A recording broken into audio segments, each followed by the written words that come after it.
നമസ്തേ. ഒരു കഥ പറയാം. ലിവിങ് വിത്ത് ഹിമാലയൻ മാസ്റ്റേഴ്സ് എന്ന് പറയുന്ന സ്വാമി രാമയുടെ പുസ്തകത്തിലേതാണ്.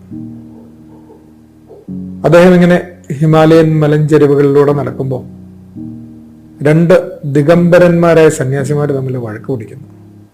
ദിഗംബരന്മാരെന്ന് പറഞ്ഞാൽ വസ്ത്രം പോലും സ്വന്തമായിട്ടില്ലാത്തവരാണ്.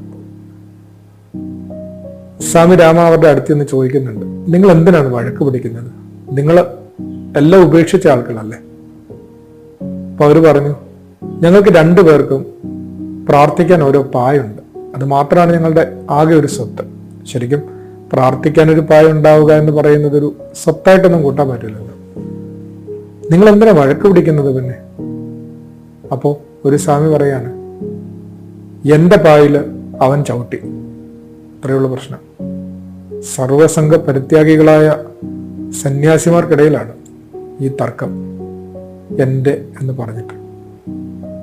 സത്യത്തില് നമ്മുടെ എല്ലാ തർക്കങ്ങളുടെയും പിന്നിൽ ഈ ഞാനും എൻ്റെയും ഒക്കെ തന്നെ മാത്രമാണല്ലോ. ആദരവോടെ.